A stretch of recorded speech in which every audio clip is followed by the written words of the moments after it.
Talk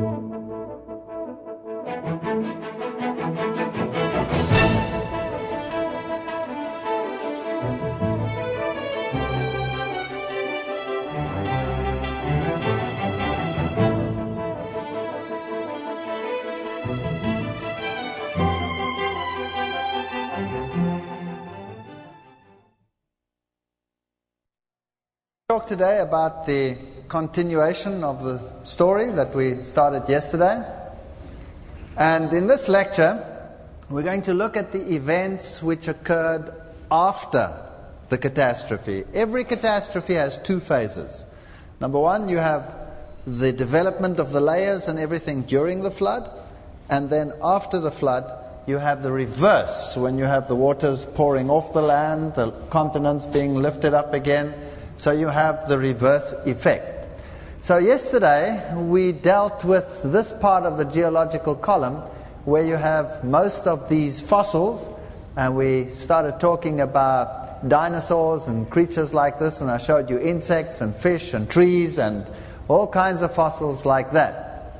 Today I'm going to talk about these top layers, the Cenozoic layers, and we're talking about the tertiary and the quaternary. That's where we find most of the mammals and the birds. And very interesting, between these layers, between these Mesozoic layers and these Cenozoic layers, there is a layer which is called Cretaceous. Now in German it's called Kreide, which means chalk. And chalk is an interesting deposit because chalk is accumulated from the calcium carbonate shells of unicellular animals or algae. And so the question is, why do we have this chalk layer at that level over there? Now, one of the best places to see this chalk layer is, of course, if you go to the White Cliffs of Dover. There you have this massive chalk deposit. And this raises a number of questions as to how did it get there, what are the time implications for it to be there. And one would assume that to lay down a layer like that of chalk would take a long period of time. But today we know that if you have pollution circumstances like in the Mediterranean Sea, you can get massive algal deposition. If you have a disturbed ecology, if you had the fountains of the great deep burst forth and put huge quantities of minerals into the water, you would create exactly the conditions that are required for algal blooms. So we're not talking millions of years here, we're talking periods of relatively short chronology, maybe even talking about hundreds rather than thousands. And the White Cliffs of Dover are areas where this chalk deposit is quite thick. In other areas, the chalk deposit is very thin, but it is universal, and that tells us that everything was underwater at the same time. Continent, continent, continent, everywhere, everything was underwater at the same time. Now, if it is thin, it tells us what? If the layer was thin, it tells us that it wasn't underwater very long. If it's thick, it tells us that it was underwater for a longer period of time. And it's interesting that if you correlate history, you will see that these islands, for example, have not been populated for thousands and thousands of years. Everything is fairly recent history. In other areas, of course, where Ararat was, it would have come up relatively quickly. So you don't have that long period of time. This is typically what it looks like under a microscope. You have these calcium carbonate shells over here of these algal blooms that you had. If you go to the coasts of Spain, for example, you have a lot of these little unicellular shells of these little unicellular organisms in the seas called foraminifera. Lots of evidence for tremendous blooms of these organisms. Now I'm going to take you to an interesting place. This is the famous Bighorn Basin, where you have the Bighorn Mountains and the Beartooth Mountains. And I just want to run this by you just for a while. Think upon this. Imagine that you're taking these mountain tops right down to their previous level. and you're taking that one down to its previous level. So there are no mountains, everything is flat. You flatten it out. And you cover the earth with these layers that formed during the flood, as we explained it yesterday. Then you would find the following. These layers down here, which I've coded as red, are the Mesozoic and the Paleozoic layers. Those are the same ones you'd find in the Grand Canyon, for example. Here they are, and imagine that that is down at that level, and everything is flat, and they're covering the whole bit. Now, after the event, you have uplift. And so this Beartooth Mountain range gets lifted up. Up it goes. What happens to the water that's on top of it? It'll cascade down into the valley. Now, if you look at the layers along these mountain ranges and in this valley, you will see, interestingly, that they are folded up on the sides, like that. You see that? What does that tell you? It tells you that those layers were there when this mountain was uplifted. Is that right? And it tells you that they were soft. Or else, what would happen if they were solid sheets of rock? They would just break up into blocks, right? So they were soft when they were uplifted. And on the other side over here. But this side must have come up quite quickly because we have a fault here, which is called the Beartooth Fault, which is a tear in the earth. A tear. So it went up very quickly, and it moved these layers up, and this side also came up, but probably slightly slower, and you'll see the warp is not quite as great. Up it goes, and you have this basin then. Now, if you look at the green layers, what are they? Are they folded up on the sides, yes or no? So what does that tell you? That they weren't there when the mountain was uplifted, is that right? Why? Because else they would also have been folded up on the sides. Are you with me? Okay. So these layers are the young layers. And what are they covering up? Well, obviously, they are covering up whatever was floating on the top of these layers before they were formed. So I would like to suggest that these deposits are the deposits in the reverse of the flood. So when the mountain ranges and the continents came up and the water cascaded down into these valleys, it buried what was in those layers. So these layers actually are recycled material. And if you look up top there sits a mountain. And it's called Beartooth Butte. And it's a very strange little mountain because it is of the same rock material as those layers down there. Now, science has a problem because they say that all of this took how long? Millions and millions and millions of years. And the question is, why is that little mountain sitting up there? How did it get there? You see, if the age of this material is very old, like they say it is, because it's from this bottom material, they have a problem that it's now some 10,000 feet higher than the rest of its pals who are down there. How do you get it up there? Well, they have to develop means of getting that piece up there. And they use thrusting. So they push it uphill by forces, tectonic forces or whatever. They thrust it up there until it sits up there. Major problem. There's no evidence that it ever was thrusted. There are no push lines. There's no breakup. How do you get this whole mountain? There it is. It's a pretty neat little piece of rock sitting right over there. It looks like it's always been quite happy there, doesn't it? All right, so how did it get there? If I go back to that previous slide, let me suggest that these layers were covering everything. They were on the top there as well. If you take that down in your mind's eye, everything was covered. Now you're pushing it up. What happens to the water? It goes from left to right, down into the valley. Is that right? And it goes from this side down into the valley. And before this was washed away, also, what happened? The water was gone. So it's a relic of the flood. That would explain it. All right, now these Cenozoic layers, these ones over here, are actually, if you go into the paleontology, burial sites. They are graveyards. And this is something very hard to explain by the scientific fraternity. By the way, these mountains all get their name from that little peak over there, which is the Bear Tooth. And I thought that was quite cute, so I just put it there for fun. It's not important at all. All right, look at that. These are the tertiary deposits. Those layers in the top there, those young ones. And what do you see in them? You see them jam-packed with bone chips of mammals. So here was the scenario. The floodwaters covered the earth. There was huge quantity of floating debris, dead animals, bloated animals floating all over. Some of them floating quite long. Some of them, where it came up quickly, floating less time. And the burial was quite recent. In other areas where it came up later, they would have been quite decayed already.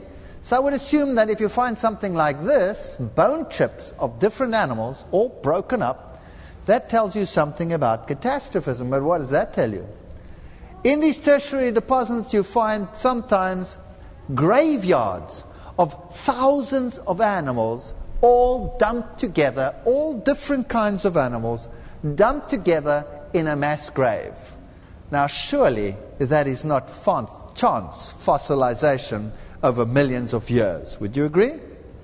That's catastrophism. That's a burial site. So these animals are now being buried. Now, if you have huge quantities of algal material, fish deposits, all these deposits and these organic materials have quite a few floats in them to keep them floating, some of the algae, so they're rich in oil. If you're burying them, that makes for a perfect solution to create the oils and the asphalts and the tars and the things that we have on our planet today. The tertiary, these young layers at the top are also, if you look at the mollusks in them, evidence for stream orientation. Can you see that they're lying in the same direction, just as the trees? So this is catastrophism. This isn't stability over millions of years with chance fossilization. You even get green leaves buried. Now, that is very strange, because this means that new plants were stripped and then buried. But the Bible has a solution to that as well. It talks about a great wind.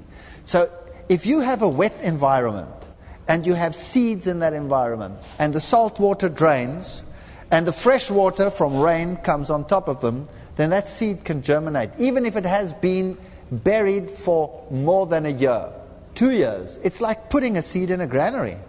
Because when you put a seed in a granary, you're keeping it dry. Putting it into seawater keeps it dry too, because the salt concentration outside is greater than the salt concentration inside, and by the laws of osmosis, that will withdraw the water from the seed, so the seed in seawater is perfectly dry. Basically, that's what it boils down to. Then you take it out, and you put fresh water on it, and it will germinate. So you could have had new growth coming very, very quickly. It just takes a few days for plants to sprout and to grow and to carry on and make grass coverings first and the first shoots of olive trees and all these stuff. I have no problem with any of that. And then there was a period of drying, so you would have lots of burial of green material as well. That's what it looked like on Spirit Lake after St. Helens exploded. And you can see all the debris lying over there. Now imagine it mixed up with animals and floating creatures. If you go along the ancient coastlines of Europe, you will find that all the brown coal deposits are all along those ancient coastlines. That's a mass burial of a huge quantity of floating plant material. That's basically what it boils down to. We have evidence of a very wet world. These young deposits at the top are full of algal deposits, like algal fossil beds, like you have them over there. There are water ferns, there are mangrove swamp ferns, little fish. So you would have lots of post-catastrophic catastrophes. So a lot of the lifting of the continent would cause inland seas to break up and lakes to form and to break open with the movement. So you'd have lots of little catastrophes taking place. Here are some dragonfly nests fossilized in that area, and some beautiful insect deposits as well. And we know something about the temperature. If you go to Europe, you will find fossils like this in Europe. Here is the beechwood, and there is the fossil leaf, there's the living form. And here you have the certain butterflies. If they're in the fossil, they say it's a different species, but it's exactly the same as the thing that lives today. And here you have Persian ironwood. And there's the fossil, and there's the living one. So these are in these top layers. So this early growth that you had was such that Persian ironwood was perfectly happy in Europe. That means that the temperature there was much higher than it is today, because this plant cannot grow there today. It needs a very hot environment. Now, where do we get the heat from? Well, let me put it to you this way. After the flood waters came and the fountains of the great deep burst forth, some of those subterranean waters are at very high temperatures. 360 degrees are the thermal vents of today. Because of the high pressure of the oceans, they have this high temperature, and they come out from under the ground at very high temperatures. Now mix the fountains with the waters above that rain down. What would that do in terms of ocean temperature? Would you imagine that we could have had warm ocean temperatures? What do warm oceans do to the climate? They make the climate warm. So you have very warm, wet environments. Now that is perfect for regeneration. So the whole world, post-flood, must have been tropical. Warm oceans, lots of evaporation, lots of moisture, and the warm oceans tell us that there was no ice, there were no ice ages, none of that existed. Evidence for ice ages other than the one ice age at the end could just as well have been turbidite activity, because they measure it on stones being dragged along, but a turbidite and a mud flow will drag stones just as well as ice. So the only real evidence is for one ice age and no more. And we'll talk about that in a second as well. Great evidence on top of the earth for huge inland lakes. If you take Lake Lohantan, or the remnant of that is Great Salt Lake, if you take the whole of the Sahara, everything seems to have been one huge freshwater lake at some stage. This one is very interesting. If you look at the lakes, then there are scientists that will tell you that the lakes cannot only be 4,000 to 5,000 years old, because they have what they call year rings. There are mud layers which they say are deposited annually. So when it starts raining, whenever there's a rainy season there's a mud layer deposited, and another one, and another one, and another one. And sometimes you have up to 40,000 of these layers in the wall of a lake. So they say that is 40,000 years. So how do you want to fit 40,000 years into a short time frame? That was the problem. These layers are called varves. But I'd like you to look at this interesting leaf in varves in one of the lakes, buried over here, and we'll count them. You can see them from the bottom there. There's 1, 2, 3, 4, 5, 6, 7, 8, 9, 10, 11, 12, 13. It gets a bit difficult here, 14, 15, without a very clear picture. But when we count them all to the top of the leaf, it comes to about 35, 36 varves. You must agree that that's a pretty tough leaf, right? Waiting 36 years to be buried. Or else the varves don't take a year to form. And so new studies show that varves form like this. A wind can cause a varve. Whatever can cause a varve. Fossils in the tertiary are absolutely astounding. But everything is perfect. For example, these bats. So the earth was repopulated with bats. Some of these go and sit in limestone caves. The earth is readjusting, the limestone caves collapse, and you have these animals buried in those limestone caves. So we have great fossils of this time. And you know what is interesting? They are all bigger and larger and better than you and I. Everything was big. If you go to the elephants, you go to the giant mastodons, they were massive. If you go to the tigers, they were massive. If you go to the bison, they were massive. Any animal you take, it was bigger in the past than it is today. What is that, evolution or devolution? Now, how many million years does it take for an animal to go from big to small? Does it take 1 million years? Well, it's very interesting. You can read this up in the journal Nature. They have a whole article on it. And of course, not from this viewpoint at all, but it doesn't matter. It's great to use. Where they say that if you take animals and you put them onto an island, let's say you take whatever, deer, whatever, put them onto an island.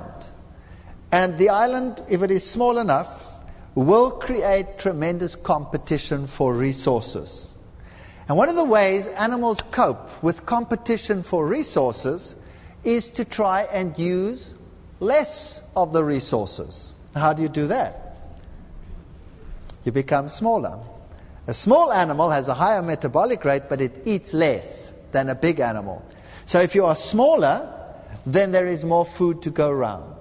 So within a few generations, the animals can actually, on these island situations, go from their original size to 1/3 their original size. So they just shrink down. So the deer that used to be that size will be that size after a couple of generations. Isn't that incredible? If you take human beings and you have not a very good diet, a slightly impoverished diet, only grains or something like that, you get very small people. What did the Japanese look like before the war? If you look at the old cartoons, you will see that the military cartoons, they will have the American standing over there, and then they'll have the Japanese standing on a box, and still not reaching to the shoulders of the American. That's how they used to depict them in the war, to show how small they were. Today, well, 6 foot, no problem. The other question we would like to ask, if this is so, then how come we have such perfect fossils if it was such a short chronology? Surely it takes a couple of million years for the fossils to form. Doesn't it take a long time for an animal to turn to stone or something like that? Well, this is a very interesting hat. Do you like it? Yeah, I think it's cool. I wouldn't mind wearing a hat like that. Only trouble with this hat is that it'll be a little bit heavy. It's in one of the museums of one of the mines in Australia. Because you see, what happened was there was an abandoned mine that hadn't been used for a couple of years. And then someone went down to investigate the mine, and they found the hat of one of the miners down in the mine. And this is it. And it's in the museum. Only problem is, it's turned to solid stone. It's a fossil. It's a fossil hat. So this felt hat has turned to stone. How many million years is it old? So you see, it doesn't take long to form the fossils. So we've seen that we have these huge animals, and it doesn't take long for them to have a reduction in size. If you look at the paleontology books, that's what you'll see. You'll see these weird and strange and wonderful creatures talking about these young layers. And they'll have the giant mastodon over there, and they'll have this giant creature over here, the giant sloth strolling around, and they'll have the giant bison and the giant saber-toothed tiger and the giant this and the giant... Have you noticed the common word is the giant? Everything is bigger and better. And of course, weird and wonderful world, millions and millions of years ago. They'll date this at about 40 million years ago. 40 million years ago. By the way, when did man start evolving according to the theory? Well, some say about 2.5 million years ago. 2.5 million years ago. You see, you have a problem. If you start with 2 people and you use today's growth rate, which is about 1.87%, and you start with just 2 people, how long before you have today's population? 1,200 years. So you have a major problem. You have to have a couple of wars and a couple of disasters and a couple of destructions to get rid of all the people. We should have had them over and over and over again, the number that we have today. And by the way, they didn't start with 2. Noah had 3 sons. So it must have been even quicker. And they were married too, isn't that right? Okay, all right. So questions. How long ago did animals look weird and wonderful? And why did they look weird and wonderful? Well, the answer is that if you look at the size, we already discussed this, but there's a beetle that grows in a poor season with poor rainfall, and the same species is this size in a good season. So today, animals adapt very quickly to size. I'm going to take you to Labrie tar pits. Who's been there? Some of you should have been there. All right. I stood here and waited. People think I'm a bit nuts, you see, but they don't know what I'm waiting for. I stood here and waited for what you see over there. Can you see it? Where the arrow is? What is that? That's a bubble. That's a bubble. I mean, would you stand there and wait at the Labrie tar pits for a bubble to appear? And when the bubble appears and you photograph it and you know that, well, the bubble's gone and I probably haven't got that one, so you photograph the next bubble and the next one until your whole film is gone just in case you didn't get the bubble. I mean, they would put you away, right? They would think you're slightly odd. Well, that's what I did. Why did I want to get that bubble?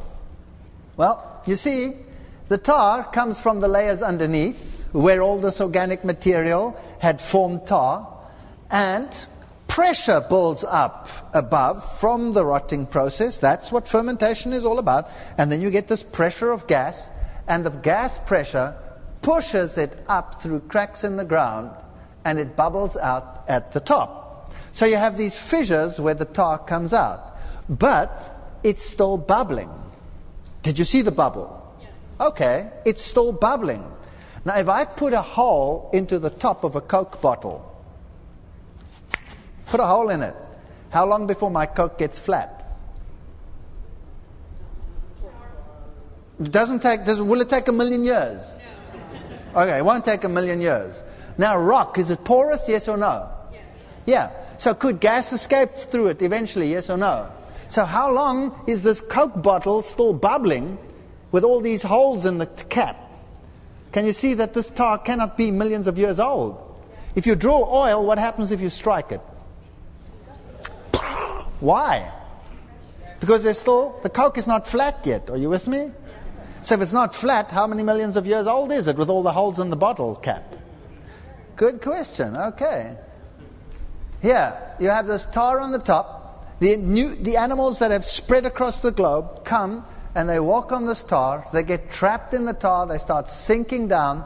They yell and scream and whatever. And the predators come. And this is what they will show you. The saber-toothed tiger, the weird and the wonderfuls, all there. If you ever go to Labrie, go and look at the one wall, and you will see that they have tigers that they dug out there with tiny little teeth to that size. So these are the extremes of the range. So if you have a new world, and there is not much competition on this world, and everything is perfect on this world with lots of lush growth, animals can repopulate very quickly, you will get tremendous variety. Only when the going gets tough do you cut down through selection those varieties that have a selective disadvantage. Are you with me? So in other words, those are extremes of the range. What about these animals? Are they really so weird and wonderful, or are they just elephants? What about this one over here? This is the giant sloth. That's its actual size. In a recent... Who's heard of Richard Attenborough? Have you seen the Richard Attenborough series? Very evolutionary series. Well, he has a little clip on there where he talks about these creatures and where they found skins of them still intact. Whole skins, still leather, make jackets of them, what have you, in caves in South America. So they actually started thinking, well, maybe these creatures were still around a couple of 100 years ago, not millions of years ago. And there are people who think they're still around and are looking for them in the jungles down there. Well, they haven't found them yet. So it's not such a wonderful and weird world, but everything was bigger and everything was better. And what they show you as strange and wonderful are often the extremes of the ranges. They don't show you the whole picture. This is the dire wolf, just bigger than today's. All right. Now, if the animals from the ark, think about this, if the animals from the ark could repopulate the earth, then the land bridges between the continents must still have been there, right or wrong? Otherwise, how did they get across? The land bridges. How did they get from one continent to another, right? Could the continents have been totally separated after the flood, yes or no? No, otherwise the animals wouldn't have been able to get across. Does that make sense? So something must have happened after the flood before the continents fully broke up. Is that correct? And we also have a world today where there is ice and snow and sleet. Is that right? So something must have changed and brought about ice and snow and sleet. Is that correct? Is it possible to get the populations of animals that we have today in the time frame available? That's another question. Now, we've dealt with that. We've talked about the human beings. How long would it take, did I say? Just 1,200 years to get today's population starting with 2. If I had elephants, they have a longer gestation period, but a shorter generation period. There could be, after 300 years, there could be 6 million elephants on this earth. 6 million elephants. It takes 76 years, we have evidence of that in Australia, from one pair of rabbits to get billions of rabbits. Rabbits are very good at multiplying. How long does it take for mice? Very quickly. How long does it take for them to migrate? Well, we used to think millions of years. Forget it. Today we know that when a new animal hits a continent, within 70 years it can move from the top to the bottom, even if it's as small as a mouse. So it doesn't take millions of years. So imagine now this planet. I don't know what the time frame is. I cannot even guess what the time frame is. I have a couple of clues maybe. But we're talking here post-flood, maybe 150 years post-flood. Animals have started to repopulate the world. As I said, it takes 80 years for a mouse to have traveled from the tip of Africa, the bottom of Africa, all the way around Europe, right down through America to the tip of the bottom of America, South America. So it doesn't take, we don't need a long time here. So the animals are repopulating the earth. Human beings are basically located around Mesopotamia and that area. And then something happens. Remember, the oceans are warm, and suddenly you have meteoric impact, like you cannot believe. Any evidence? Oh yeah, lots of it. You have the giant impact craters all over the planet. You have the impact crater in Arizona, but where is it? It's on top. Is that right? So it's a recent phenomenon. And it cannot be millions of years old because erosion should have filled it in by now already or done something to it. But it's perfect. You have the giant impact craters along all the break lines of Africa. You have the impact craters along Namibia. You have the impact craters all around Siberia. In fact, the entire basin of the Siberian area is probably a huge impact crater. In fact, all of these areas would suddenly break up. And what would that result in? Well, let's say the continent was a supercontinent before the flood, and then it started breaking up, and then the impact craters came, and then everything broke up and spread apart. Then continental drift must have been quite a recent phenomenon. And if you look at the maps of the world, especially if you go along the, not the coastline, but the subterranean, the sub-water coastline, the continents fit like a puzzle. And if you look over here, the mid-Atlantic ridge, you have all this huge volcanic activity. If you go around the Ring of Fire, you have huge volcanic activity. So all of a sudden, boom, thousands of volcanoes go off at the same time. Now, one volcano, Mount St. Helens, and that was a Mickey Mouse volcano. Although it was in America, it was a Mickey Mouse. Well, Mickey Mouse also comes from America, so it doesn't really matter, right? It dropped the world's temperature by 1 degree centigrade. Krakatoa was 4 times as powerful, dropped the world temperature by 4 degrees centigrade. Now, what would thousands of volcanoes going off at the same time do? It put so much dust in the air that the world's temperature would drop dramatically. By the way, look how perfectly the puzzle still fits. And I'll tell you, coastlines are eroding at such an enormous pace that the puzzle shouldn't fit at all anymore. We have lots of evidence. If you just go up here to Washington State and all these areas, lots of evidence of recent volcanism, because it's all on the top. Lots of volcanic activity. All those volcanic dikes up there in the mountain ranges. Look at the rapid rate of coastal erosion. This is in Australia. So that the continents still fit shows recent chronology. I mean, really phenomenal erosion that we have in some areas of the world. So the coastline shows recent. You have the breakup, splits up, and you have this huge volcanic dust cloud. And the sun is shielded. You have warm oceans, lots of evaporation from the oceans, southern cold. What does that do? Boom! Instant ice age. You get so much snow, so much ice, so much cold, you don't even know what's happening.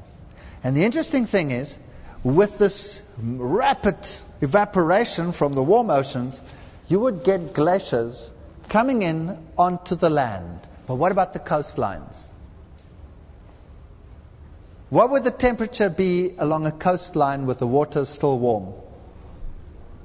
Would be temperate. So now you can start understand why mastodons can be in the north of Siberia, above Siberia, in the north, perfectly happy and alive. What were they eating up there if there was only ice and snow and sleet like there is today? They were living along the coastline, and they were living on the islands, and they were eating what was growing there luxuriously even during the Ice Age. And the glaciers cut the elephant populations in two, and across the land, those in the north were along the coastlines, warm. Those in the south, the relics are the Indian elephants that we have today. Two populations. You also in America cut them into two, southern and northern groups. And there they were, separated, but quite happy. And how long was the glacial period? Science would have us believe 100,000 years. Impossible. There are 50 theories at least trying to explain how a glacier can grow and grow and grow if it gets slowly colder and colder. It's impossible. Because the colder it gets, the less evaporation you have. So you can only have this type of thing happening if you have warm oceans, lots of evaporation, sudden cold, boom, you would have an ice age. And studies at Athabasca Glacier over here in Canada, you can go there, you can check it out for yourself, you can walk on that glacier. If you're nuts like I am, you will do that. And some other people, as you see, are also nuts. You can walk on here. If you slip and fall into a glacial river, goodbye, that's the end of you. Nobody will ever find you again. There's one of those glacial rivers. Down it goes under the glacier, and you'll be gone forever. So it's not a very wise thing to do, but nevertheless, here you can see some markers that the scientists have put up. And these are year markers, 1982, 1980, 1970, whatever, and down it goes all the way down there. They used to think that glaciation would take 100,000 years. But from studies at Athabasca and at glacial bed F22, they know that complete glaciation, deglaciation, 600 years max. Do we read anything about ice and snow and sleet in the Bible? Have you read the book of Job? Can you see what Job talks about? Ice and snow and sleet and cold and all those good things? Now, where does he get it from? It's not there like that at the moment. So I believe he lived in this time, and that this period of this massive ice accumulation was quite short after the flood and lasted a short period of time, couple of 100 years. And we know that glacial valleys are U-shaped. Can you see them? So this has been cut out by a glacier. Water valleys are what? Do you remember? What a great class. I'm proud of you. All right, here's some nice glacial rivers, glacial lakes. You can see everything is U-shaped, cut out by the glaciers. Then you can have post-glaciation catastrophe, like here at Columbia Dry Falls. what is happening over here is quite interesting, because for long periods of time scientists said this also took millions of years. But now they have to admit, and this is their own placard, Story of Dry Falls, and it says over here, they bear stark witness to the tremendous power of catastrophic floods that swept over eastern Washington at the end of the last ice age. Of course, they got the time wrong over there, 20 million years, but never mind that. They're at least admitting to catastrophism. So you had this glacier cut off a lake, and when the glacier started receding and broke open under the pressure of the water, you have this huge body of water cut out this tremendous dry fall area, and then the glacial water was gone, and the problem was solved. All right, so these mastodons lived in the north, cut off from the south, not millions of years ago, but relatively recently. Now, because they were so big, and because they were so woolly, scientists put their age at something like 40 million years ago that they roamed the earth. And then, oops, they found spears in them. Oops. Recalculate. So they have them living closer to the dawn of man, which they put at how many million years ago? At about 2.5 million years ago. And so they have man down there at the bottom with his spear hunting the woolly mammoth. If you go to the caves of the world, if you go to France, what is that on the cave wall? That's a woolly mammoth. Now you know what? Caves are supposed to drip and cover up and grow and cover, yes or no? And in millions of years, everything that was drawn against the wall should be covered up or eradicated, right or wrong. These drawings are perfect. Absolutely perfect. In fact, in Africa, where these millions of years old cave drawings in the deserts of the world, you find them against the walls, having been there for millions of years, but in the last 100 years since they have been discovered, they're disappearing so quickly that they're now all protected. Isn't that strange? How did they survive so long if they're disappearing so quickly? So man and these animals were contemporaneous. What is more, they're taking them out over there, out of the ice, and they made steaks of them, fed them to the dogs. Human beings ate the flesh of mastodons. And I wondered to myself, 40 million year old steak and still edible? By the way, the humans got slight diarrhea. That was it. That was the only problem. The dogs didn't bother at all. They asked for more. So how did it happen that these animals got buried in ice? There they were in the north, beautifully walking around these warm oceans. By the way, we know the oceans were warm and that the glaciers were there. Have you heard of disharmonious fossil assemblages? That's when animals are together that shouldn't be together. That's a disharmony, right? So in England, you will find fossils of reindeer with hippopotamus together. Does that make any sense? None whatsoever. And crocodile. So the glaciers were pushing the reindeer south, but it was warm enough along the oceans for hippopotami and crocodiles to live together. Now, when the ice melts after the ice age, and we saw how quickly glaciers recede, so it doesn't take millions of years, suddenly you have an exponential ice melt. And you have huge bodies of cold, fresh water flowing out onto the ocean. And this water is less dense than seawater. Does that make sense to you? Fresh water is less dense than seawater. So it makes a layer on top. And then at night it gets cold, and what happens to that water? It freezes. So when the ice of the glaciers started melting, that's when the big freeze in the north took place. And instantly, those oceans that had preserved life up there formed an ice layer over the top, and they were frozen over. These animals suddenly were cut off virtually in a short period of time from their food source. Everything froze over with a melt, not with a forming, with a melt stage. And so They had to move from place to place. And everything was ice, and they were heavy, so they would crash in and they'd get buried in the ice. And that is why they are there. But how many millions of years can they be old if you can still eat the flesh? And there is an embryo of one of them, perfectly preserved. They are not as old as we would have them believe. So we see how science changes its mind. 40 million years, boom! Just cut those millions out and put them contemporaneous with man to fit in with the new facts. Time and again, we are confronted with this issue of the evolution of man. Here is an old-time magazine. Its title is How Man Began. Here is a newer time magazine. Its title is How Man Began.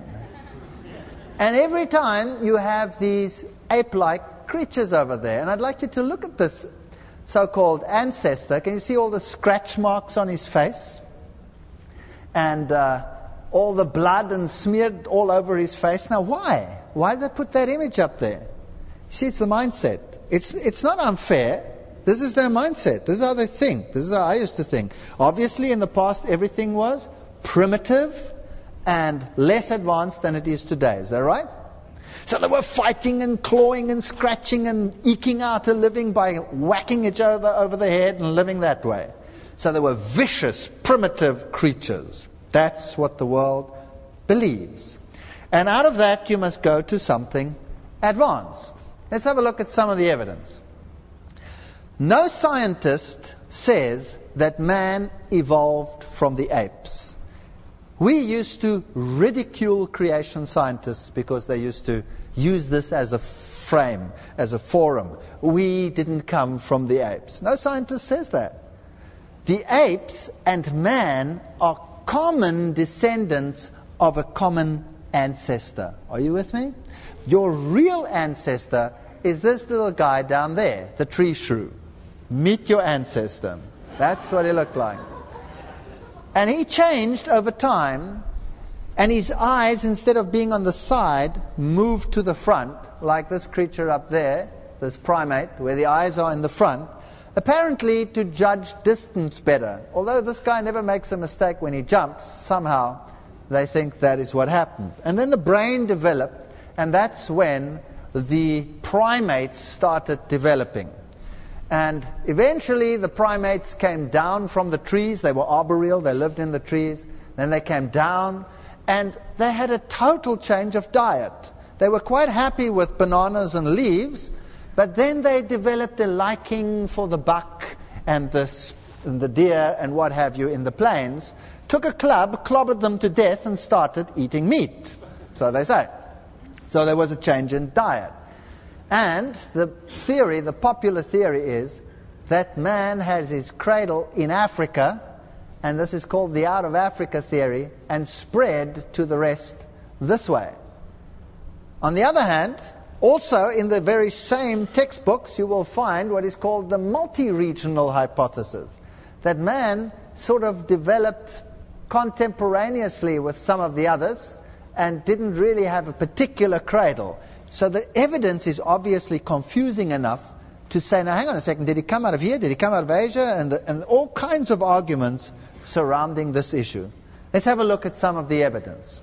Firstly, get it into your minds that man did not evolve from the apes. The apes and man are end products of some unknown previous ancestor. Are you with me? All the fossils that they use to show the lineage of man were also contemporaneous with man. Are you with me? So there's no such thing as any fossil that they are using as an example of one that existed before man existed. They are all contemporaneous. So they know that they're not on the line, but they're using them as an example. They're saying, I know that this creature lived at the same time as man, but he has possible features common to the common ancestor. That's very, very important that we realize that. So the old world monkeys, the new world monkeys, man were there at the same time. Remember that yesterday we saw that all the creatures were basically, all the phyla were there from the beginning. Another point is creatures like Australopithecus, the in-between ones, they were also contemporaneous with man. Now let's get to the story. Some will say this is a primitive primate. Why? Because it looks primitive. That's the only basic thing. And this is an advanced primate. Why? Because it looks more like man. This is not a criterion, or this is an advanced primate, the orangutan.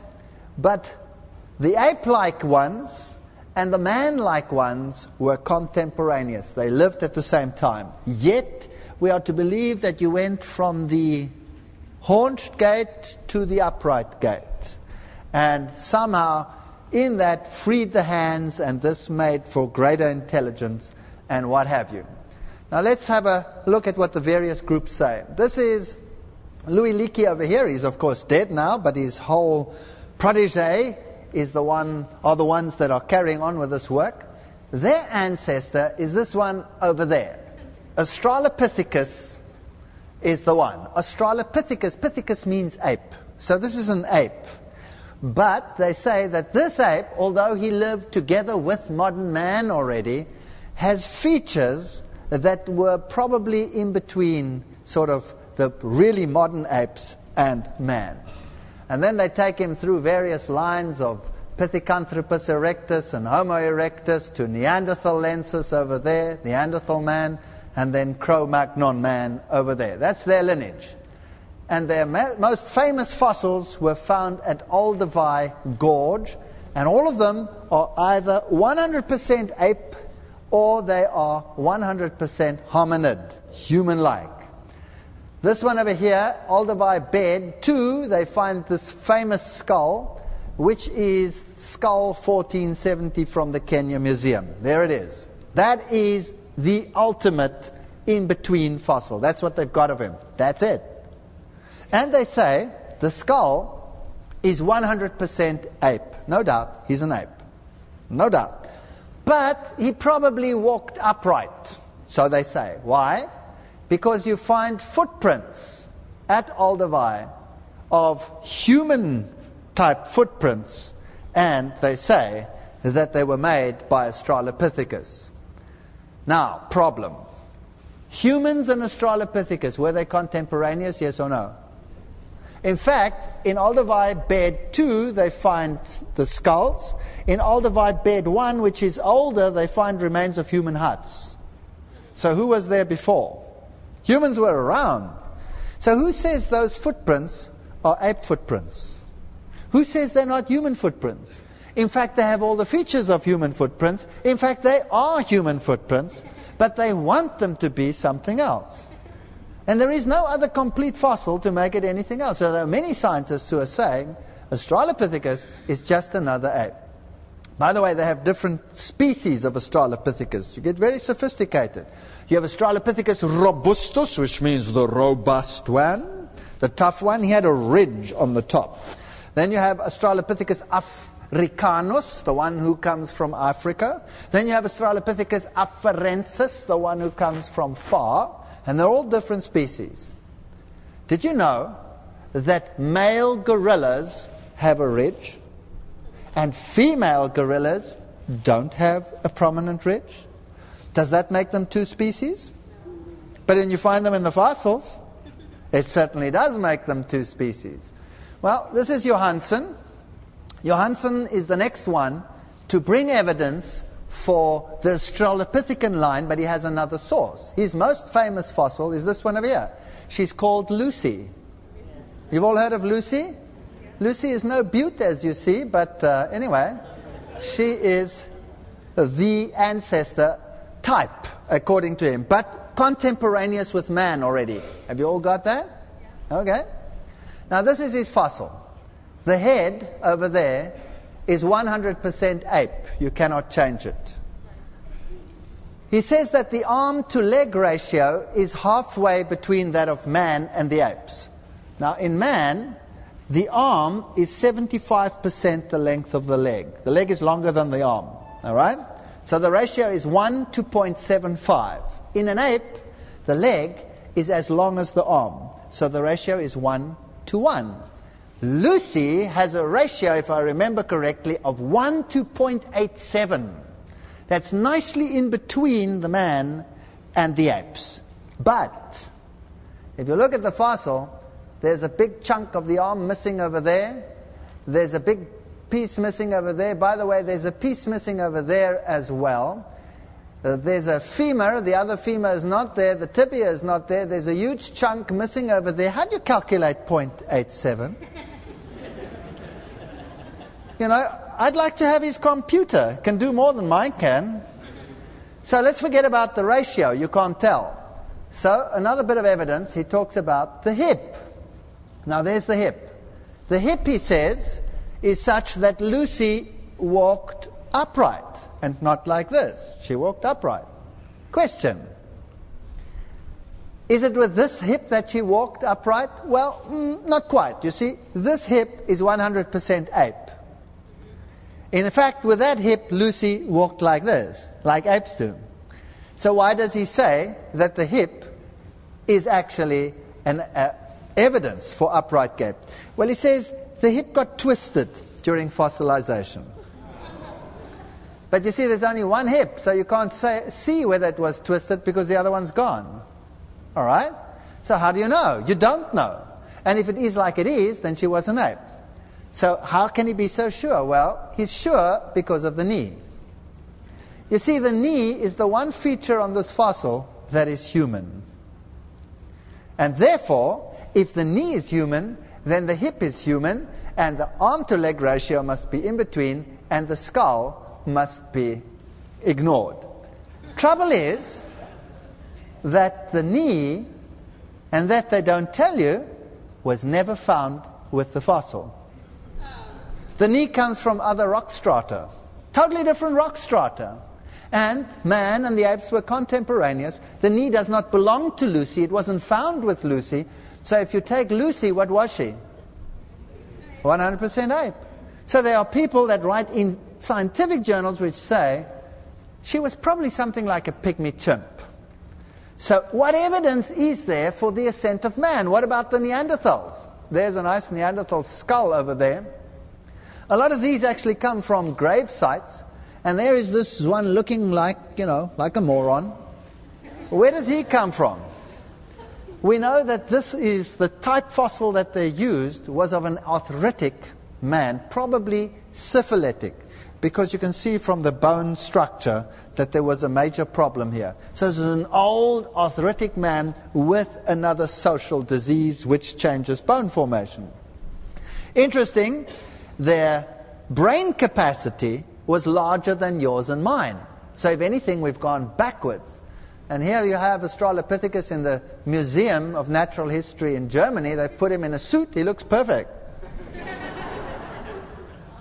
So as far as he's concerned, he's 100% man.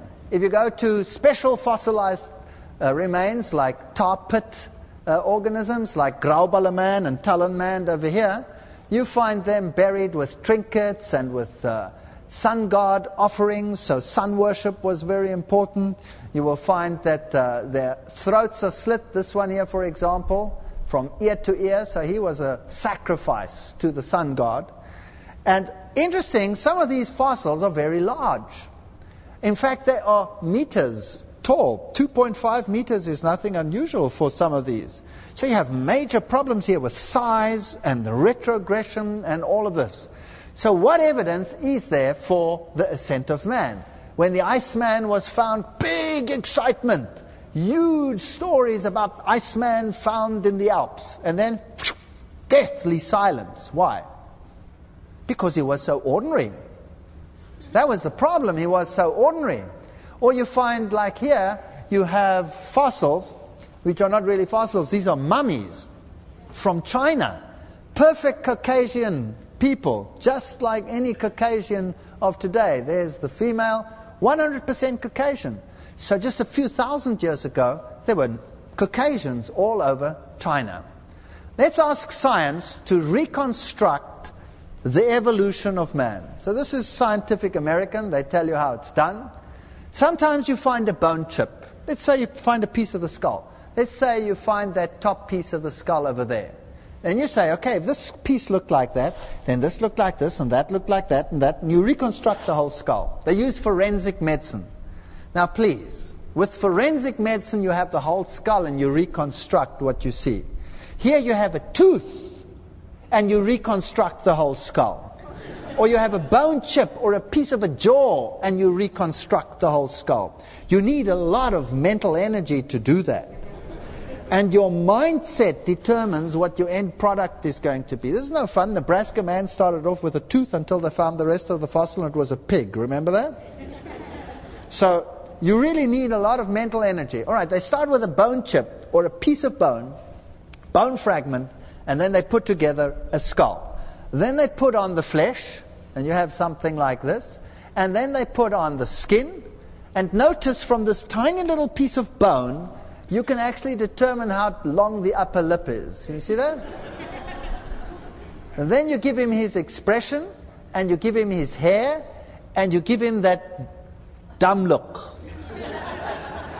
And that's your ancestor. And he's walking around like this. Not very bright. Why do they do that? Because it's not unfair. It's not unscientific.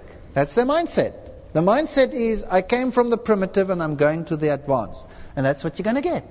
So I'm not knocking them. That's what I would have done as well. But tell me, did you see this straggled hair and everything in the bone chip?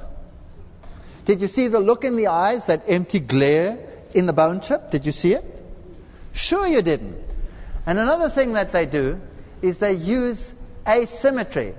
Well, please remember that this is science, and this comes from Scientific American, so this is not pornography, and I'm very glad that they have this stick here in the very strategic position. I know that the female is not quite as covered over here, but they have horrendous models of what the ancestors looked like. If you take the females, they will have one breast that is tiny and scrunched up and one that is hanging all over the place, and they're totally asymmetrical. Symmetry makes for beautiful. All the top models, they've done an experiment or test to see what makes a person beautiful, and it's the symmetry. And what you have here is you have asymmetry. Now the Bible says God created man in his own image. Does the Bible say that? In the image of God, man was created. That's what the Bible says. Darwin comes along and he says man evolved from the beasts. And he came out of the slime pit and evolved over a period of time into the creature that he is today. So he has an animal origin, not an origin from above. Then comes Karl Marx. Karl Marx says, well, Darwin says we come from the animal. What is it that governs man? He was a great fan of Charles Darwin. Great fan. He says what governs man and the driving force that he has is his stomach. And to fill the stomach is the main purpose of any organism, because that's what it takes to survive. So economic driving forces for resources is what drives man, and whatever it takes, he will do it to gain it. So the stomach governs the man. Well, then comes Freud, and he finds the driving force a little bit lower down than the stomach. And he says what drives man is his sexuality. Everything is geared by his drive for reproduction and offspring. And that is what determines man. God says that man is above his passions. He must rule his passions and not his passions him. So we have a total turnaround of everything that the Bible says. The Bible says when he made man, God said it was good. It was very good. And when he created Adam and he put him down there, and Adam named all the animals, then he created Eve, and he looked at her. What do you think Adam felt when he looked at Eve? Well, his knees conked. And he was a goner from that moment onwards. Would you agree? So Adam was totally overwhelmed.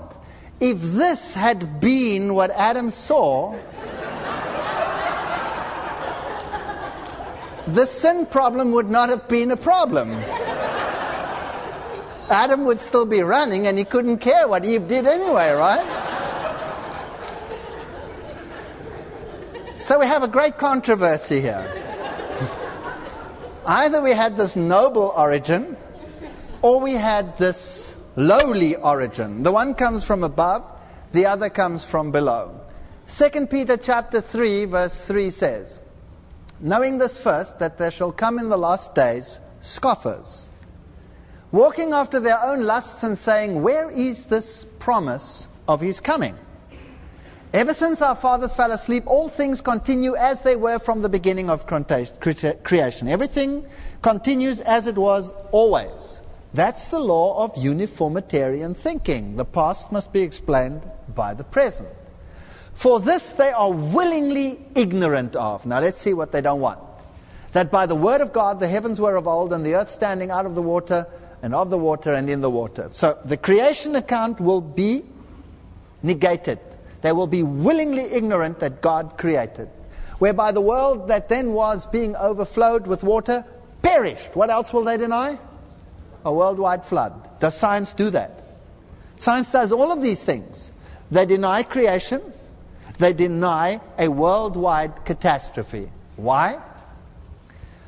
But the heavens and the earth which are now, by the same word, are kept in store, reserved unto fire against the day of judgment and perdition of ungodly men.